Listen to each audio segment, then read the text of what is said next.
Ẹ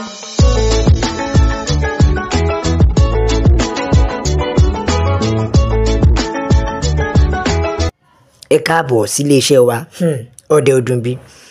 Mo kí yín pé níbikíbi tẹ́ bá ti láǹfààní láti máa gbọ́ mi o, ẹ̀yin ènìyàn mi.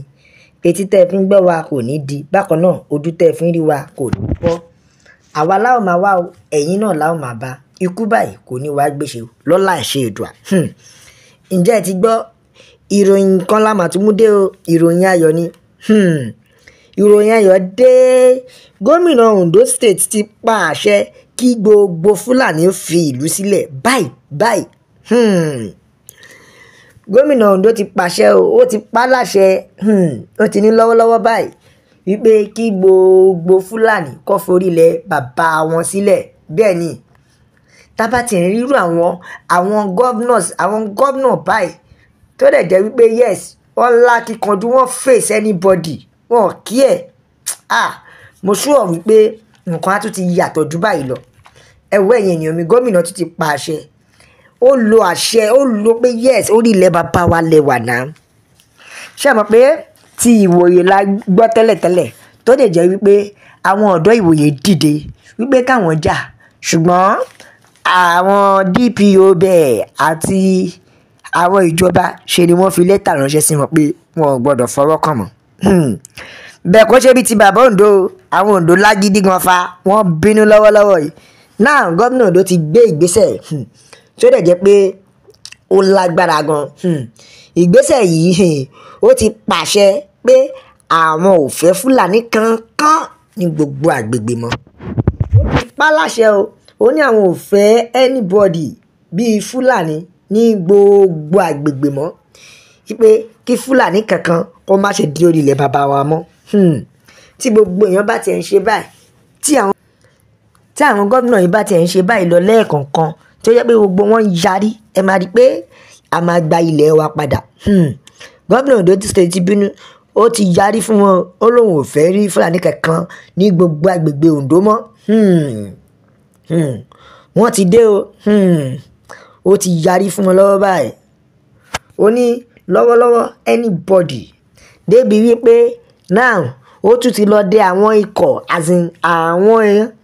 àwọn èèyàn kọ̀ọ̀kan sílẹ̀ wípé síbẹ̀ tó jẹ́ bí àwọn ẹ̀ṣọ́ aláàbò, ó ti lọ dé àwọn sílẹ̀ láti gbógun ti àwọn Fúlàní ní agbègbè èyí tí ó bá wá kíni, àwọn Fúlàní tó bá wá, yálà Fúlàní tó bá wá dẹran ni o, tó jẹ́ pé ó níṣẹ́ bíi míì ni, tàbí Fúlàní tó wá jí yàn gbé. Lọ́wọ́lọ́wọ́ báyìí ó ti yan àwọn aṣojú kọ̀ọ̀kan tí ó dẹ̀ máa ṣe kíni láti máa fi gbógun ti àwọn Fúlàní. Ṣé mọ̀ pé mo sọ bẹ́ẹ̀? Ṣé mọ̀ pé mo sọ ní àná tẹ́lẹ̀tẹ́lẹ̀ náà pé gómìnà Ondo State ti lọ kìlọ̀, ó ti lọ ṣe kìlọ̀kìlọ̀ fún gbogbo àwọn ọba. Ṣé mọ̀ pé ó ti lọ ṣe kìlọ̀kìlọ̀ fún gbogbo àwọn ọba ní Ondo State àti agbègbè wípé ìyẹn gbogbo àwọn ọba tí wọ́n lọ ń tulẹ̀ fún àwọn Fúlàní. Ṣé mọ̀ pé ó jáde, ó kí ló ṣe mítì pẹ̀lú wọn, ó lọ ṣe kìlọ̀kìlọ̀ fún gbogbo wọn pátápátá wípé kí wọ́n tọwọ́ mọ́ wọn báṣọ. Ìyẹn àwọn tí ó ń tulẹ̀, àwọn tó jẹ́ pé wọ́n ń ta ilẹ̀ fún Fúlàní, tí wọ́n fàyè gba Fúlàní. Ṣé mọ̀ pé ìwòye àná ni gómìnà Ondo State yìí tó yẹ ṣe kíni ló ti gbé ìgbésẹ̀ tó ṣe mítìn pẹ̀lú wọn. Ṣùgbọ́n lọ́wọ́lọ́wọ́ báyìí bàbá ti jẹ́wọ́ ọmọ akin tó jẹ́ o. Lọ́wọ́lọ́wọ́ báyìí bàbá ti jẹ́wọ́ ọmọ akin o. Débi pé ó sọ, débi pé Fúlàní tí ó bá dẹran wá, tàbí Fúlàní tó bá jẹ́ ajínigbé, tí wọ́n bá gbámú, tí wọ́n ṣe bẹ́ẹ̀ rí, kí wọ́n ṣe kíni, kí wọ́n ṣe bí ọṣẹ ṣe ń ṣojú, kí wọ́n ṣe bí ata bó ṣe ń ṣe ojú. Ó ní àrà burúkú ni kó fi wọ́n dá, nítorí pé kíni àfẹ́ Fúlàní lórí ilẹ̀ bàbá wa mọ́.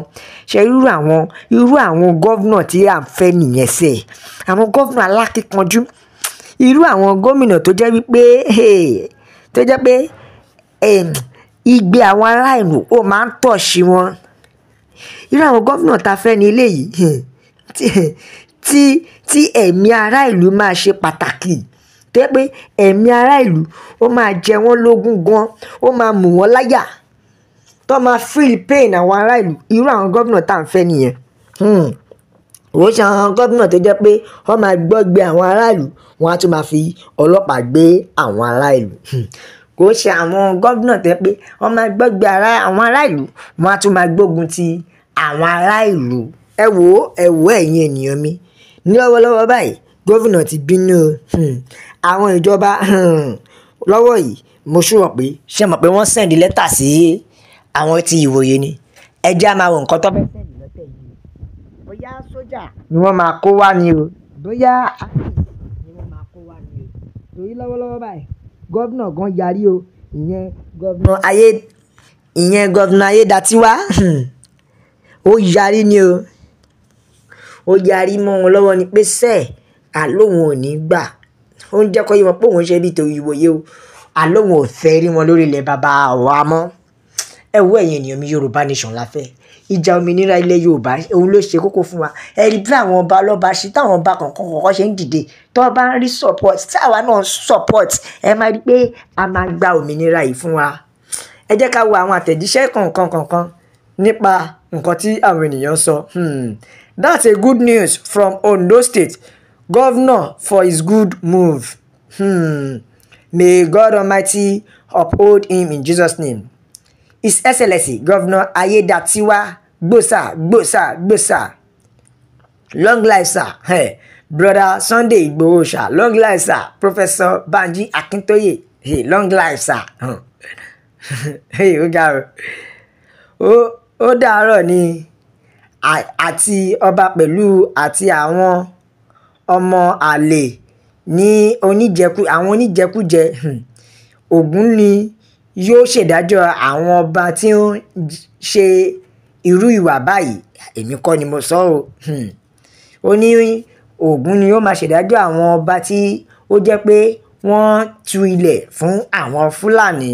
Chief Imam Ìlọrin, the Lord Almighty will continue guide and protect you for us in Jesus' name. Èmi kọ́ ni mo sọ o. Gbogbo àwọn àtẹ̀jíṣẹ́ kankan rèé o. Olúwo ṣé o, Imam láti Ìlọrin. Ẹ ṣé, Ọlọ́run yóò ràn yín lọ́wọ́ o.